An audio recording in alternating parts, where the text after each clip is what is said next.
Master minds commerce చదవాలనుకునే 10th inter విద్యార్థుల తొలి ఎంపిక. ఆ పాట పిక్చరైజ్ చేసేటప్పుడు మీకు ఏజ్ అంతే ఉంటుంది కదా?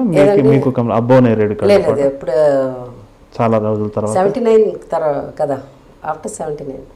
ఓకే, ఆల్మోస్ట్ అంటే మరీ 19 కాదు, ఐ థింక్ 21. చిరంజీవి ఈ టర్క్ వచ్చేప్పటికి మీకు సమవయస్కులతో నటించే అవకాశం వచ్చి ఉంటుంది కదా, మగమహారాజు ఆ టైం.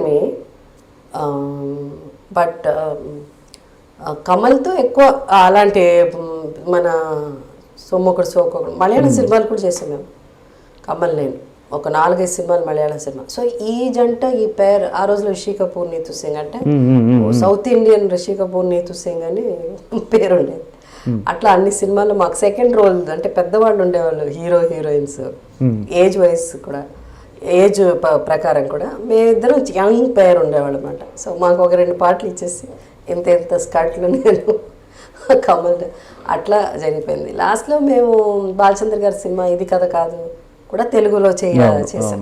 ఆ టైంలో మీ మీద జయబాదురి గారి ప్రభావం కొంత ఉంది కదండి. ఆవిడ వే ఆఫ్ డ్రెస్సింగ్ మీరు కొంచెం ఇష్టపడేవాళ్ళు, అట్లా ఉంది కదా? అంటే జ్యోతి నుంచే అలా ఉంటుంది, పొడుగు జడ, కాటన్ శారీస్ ఇవన్నీ ఎక్కువ. ఆవిడని ఎక్కువ ఆమె ఇన్స్పిరేషన్ నాకు. సో అందువల్ల అందరూ ఏమనుకునేవారంటే ఈ అమ్మాయి చాలా న్యాచురల్గా అంటే ఆమెలాగా ఉండాలి అంటే నేను అంటే చీర కట్టుకుంటే నాకు ఇప్పటికైనా ఐ లవ్ కాటన్ శారీస్. అంటే నటనలో ఆవిడ శైలి వేరు, మీ శైలి వేరు, సంబంధం ఉండదు. బట్ కొంచెం అట్లా ఫాలో అయ్యేదండి, జయబాద్రి గారు ఫాలో అయ్యేది. ఇంకెవరు ప్రభావం ఉందండి మీ మీద? అంటే అప్పుడప్పుడు స్మితా పాటిల్, షబానా, రేఖ బ్లౌజెస్ ఎంత అంటే రేఖ ఆమె. పైగా రేఖ నేను ఎక్కువ నా క్యారెక్టర్స్ తెలుగులో, హిందీలో ఆమె ఎక్కువ చేసేది. ఆమె క్యారెక్టర్స్ హిందీ నుంచి తెలుగు రీమేక్ చేసేటప్పుడు నేను ఎక్కువ చేశాను. కాబట్టి ఎప్పుడు ఆమె అంటారు భలే పడుతుందిలే నీ క్యారెక్టర్స్ బా. ఎప్పుడైనా ఈ రేఖ హేమాలిని వీళ్ళంతా కలిసినప్పుడు మీతో ఏ లాంగ్వేజ్లో మాట్లాడతారు? హేమాలిని గారు పెద్ద పరిచయం లేదండి, కనిపించినప్పుడు ఏదో పెద్ద అంత ఇది లేదు. అంటే తెలుగు వాళ్ళే కదా హేమాలిని తెలుగు, తమిళ. రేఖ గారు తెలుగులో మాట్లాడతారు, షీ స్పీక్స్ ఇన్ తెలుగు. నేను ప్రొడ్యూసర్ కదా, ఆమె పెట్టి సినిమా తీసాం కదా, మేరా పతి సిర్ఫ్ మేరా హై, నితిన్ కపూర్ నా మొగుడు నాకే సొంతం, నితిన్ కపూర్ గారు ప్రొడ్యూసర్. నేను అసలు మొత్తం ప్రొడక్షన్ అంతా నేనే చూసుకున్నాను. అప్పుడు ఎలా ఉండేది మీరు చేసిన క్యారెక్టర్ ఆవిడ అలా చేస్తూ సెట్లో? అసలు మనకు అది ఉండదండి, వాళ్ళు ఏం యాక్ట్ చేసినప్పుడు. రేఖ అంతా మనం అసలు ఆలోచించడానికి, ఎందుకంటే ఆమె కూడా కొన్ని దీంట్లో నాకు ఇన్స్పిరేషన్స్. ఈజ్ వండర్ఫుల్ యాక్ట్రెస్ ఆమె. ఇంకా అక్కడ వెళ్ళేసరికి ప్రొడ్యూసర్ కదా, ఈ కాస్ట్యూమ్స్ ఆ కాస్ట్యూమ్స్ వాళ్ళు వస్తున్నారా, ప్రొడక్షన్ చూసుకునేవాళ్ళం కదా, భోజనాలు వచ్చిందా, కరెక్ట్ టైం. ప్రొడ్యూసర్గా ఉంటే ప్రొడ్యూసర్ అంతే, మా ఆయన ప్రొడ్యూసర్, నేను ప్రొడక్షన్. ఏదైనా అంతే కదా. అంటే ప్రొడక్షన్ అంటే కాస్ట్యూమ్స్ అంతా. రాధికాకేమో నేను కాస్ట్యూమ్స్ డిజైన్ చేశాను, రాధిక చేసింది ఇంకొక. అవును. సో నేను కాస్ట్యూమ్ డిజైన్ చేశాను. అందుకని ఇట్లా ఇలా తిరగడం. ఆ టైంలో నేను క్యారింగ్ కూడా.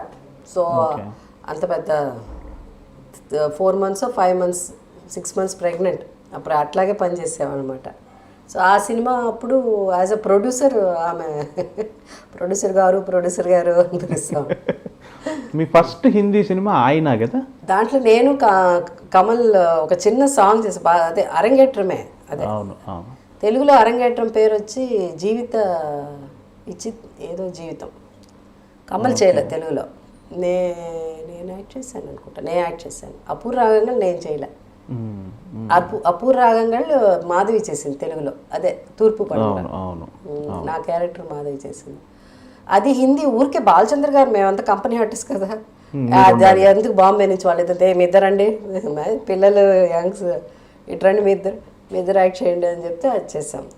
దాని తర్వాత షబాష్ డాడీ నేను చేసిన సినిమా అమిత్, అదే మన అమిత్ కుమార్తో, కిషోర్ కుమార్ గారు అబ్బాయి.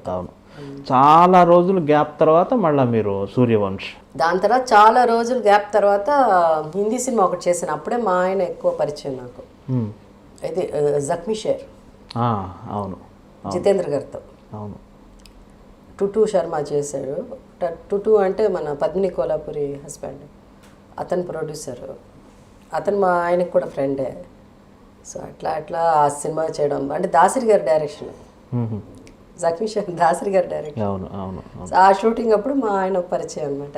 దాసరి గారికి అసిస్టెంట్ డైరెక్టర్ పని. అక్కడి నుంచి ఇంకా స్టోరీ ఎలా ఆయన చాలా ప్లాన్డ్గా స్కెచ్ వేసి మిమ్మల్ని అలా అలానా? అంత సీన్ వాళ్ళు అసలు కేర్ చేస్తారు. పంజాబీస్ కదా వాళ్ళు అంత కేరే చేయరు. మనం వెళ్ళాలి కానీ పరిగెత్తాలే కానీ. సో మీ వైపు నుంచే అట్లా జస్ట్ ఒక మ్యూచువల్ కొన్ని కామన్గా కొన్ని ఇంట్రెస్ట్. మెయిన్ థింగ్ నాకు స్పోర్ట్స్ ఇంట్రెస్ట్. పుస్తకాలు ఎక్కువ చదివేదాన్ని నేను. బుక్స్ ఎక్కువ చదివేదాన్ని ఆ రోజుల్లో. సో పుస్తకాలు మార్చుకోవడం. ఆయనే చాలా హ్యాండ్సమ్గా ఎత్తుగా తెల్లగా ఆయన ఎప్పుడు హీరోగా అలా అనిపించలేదండి మీరు నటింపజేయాలని? అండ్ నాకు అసలు అంటే అప్పటికి అది అయిపోయింది లేదు. వాళ్ళ బ్రదరు జితేంద్ర గారు ముందు ఆయన అక్కడ ఇన్స్టిట్యూట్లో ఎక్కడో జాయిన్ చేసి బహుశా యాక్టింగ్ రావట్లేదు అని చెప్పి వాళ్ళు అసలు డైరెక్షన్ పంపించారేమో. ఇంకా దాని తర్వాత అంత మరీ అందంగా ఉన్నాడు ఆయన సినిమా తీయాలి అలాంటి మరీ అంత ఆలోచన కూడా రాలేదు. వారిలో తొలి ఆకర్షించిన అంశం ఏంటి మీకు? అలాంటి హ్యాండ్సమ్ మ్యాన్ చూసినప్పుడు naturally it's looks. Women first falls for that. తర్వాత విషయాల తర్వాత కొన్ని ఏదైనా ఉన్న చిన్నది అటు ఇటు గుణాలు ఏదన్నా ఉన్నా కూడా ఇది కవర్ చేసేస్తుంది. ఇట్లా ఉండేది బిగినింగ్ అట్లా ఉంటుంది. So it's definitely very good looking man. అదే గుడ్ లుకింగ్ మీ ఇద్దరు పిల్లలకు కూడా వచ్చేసింది. Yeah quite good looking, not bad. Not as good as వాళ్ళ నాన్నకు వచ్చినంత ఇది లేదు. But they have a different their own style. Not necessarily there are lot of people. తర్వాత మేము lot of people they are not very handsome. But the way they talk to you, you know, the kind of style, it also adds. జనరల్గా ఉన్న comparison ఏంటంటే ఇండస్ట్రీలో సావిత్రి గారు, వాణిశ్రీ గారు, Jayasudha, full stop అక్కడికి. మళ్ళీ కంటిన్యూటీ లేదు దానికి. వాళ్ళిద్దరితో ఉన్న అనుబంధం చెప్పండి. మీకు ముందున్న ఇద్దరితో ఉన్న అనుబంధం. సావిత్రి గారు తమిళ సినిమా ఒకటి చేశానండి ఆమెతో. నాకు మదర్గా యాక్ట్ చేశారు. ఆల్మోస్ట్ మీరు వచ్చేప్పటికే ఆవిడ కెరీర్ దాదాపు అంత్యదశలో ఉంది. Not keeping well also at that time. Okay. So hardly any interaction పెద్దగా లేదు. ఓకే. దెన్ ఈ అరంగేట్రం అన్న తమిళ సినిమాని తెలుగులో దాని విచిత్ర ఏదో జీవితం అండి. ఏదో జీవితం, ఏం జీవితం గుర్తులేదు నాకు. సంథింగ్ గుళ్ళపల్లి నాగేశ్వరరావు గారు తెలుసు కదా, వెరీ వాస్తు ఇది అంతా వెరీ ఫేమస్. బట్ ఆయన actually is a producer. So ఆ సినిమా ఆయన తీశారు. దాంట్లో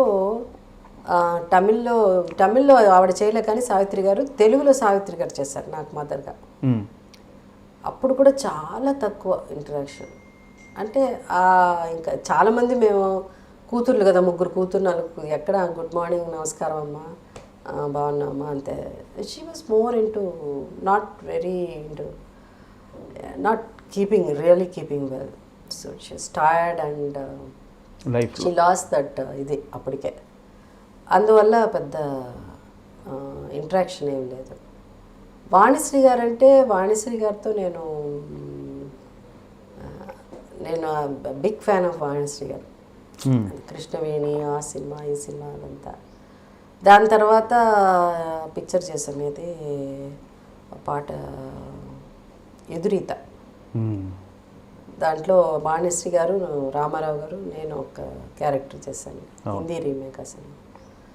దాని తర్వాత మళ్ళీ వాణిశ్రీ గారు, నాగేశ్వరరావు గారు, నేను అది రీమేక్ దాగ్ అని ఒక పిక్చర్. షర్మిలా ఠాగూర్, రాఖీ యాక్ట్ చేశారు. ఆ సినిమా చేసాం. అట్లా వాణిశ్రీ గారు కొంచెం చెప్పారు, జయసుధ ఇట్లా చెప్పాలి కొంత అట్లా అని కొంచెం బిగినింగ్ డేస్లో